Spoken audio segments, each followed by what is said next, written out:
ചിലര് ഇങ്ങനെയാണ്, ഒരുപാട് സ്നേഹമുണ്ട്, എന്നാലും റിലേഷൻഷിപ്പിൽ എന്തെങ്കിലും തരത്തിലുള്ള മിസ്റ്റേക്സ് സംഭവിച്ചാൽ അവര് ഈഗോ കാരണം ഇത്തരത്തിലുള്ള കാര്യങ്ങൾ അക്സെപ്റ്റ് ചെയ്യുകയോ അല്ലെങ്കിൽ ഒരു സോറി പറയുകയോ ഒന്നും ചെയ്യില്ല. നമുക്കൊന്ന് ചിന്തിച്ചു നോക്കാം.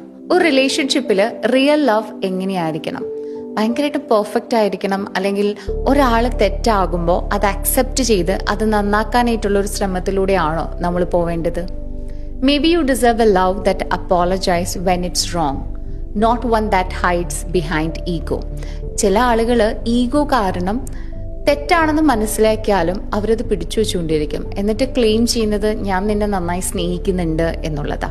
എന്നിട്ട് ഇത് മനസ്സിലാക്കി നമ്മൾ എപ്പോഴും ഗിവ് അപ്പ് ചെയ്ത് പുറകെ പോകണം. But let me tell you, you deserve a love that apologizes when it's wrong, not one that hides behind ego.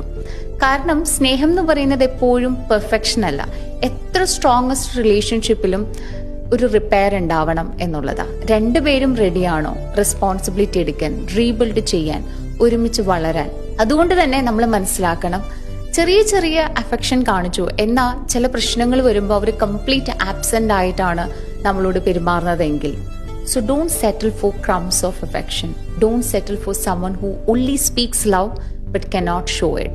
എപ്പോഴും സ്നേഹത്തെക്കുറിച്ചിട്ട് ഒരുപാട് കാര്യങ്ങൾ പറയുമെങ്കിലും സിറ്റുവേഷൻസ് വരുമ്പോൾ അത് കാണിക്കുന്നില്ല എങ്കിൽ മനസ്സിലാക്കുക, ആ വ്യക്തിക്ക് നിങ്ങളോടുള്ള കമ്മിറ്റ്മെന്റിനേക്കാൾ കൂടുതൽ അവരുടെ ഈഗോ ആണ് അവരെ മുന്നോട്ട് നയിക്കുന്നതെന്ന്. You deserve a love that is carried together with effort, respect and presence. Because the right love does not just speak, it shows up.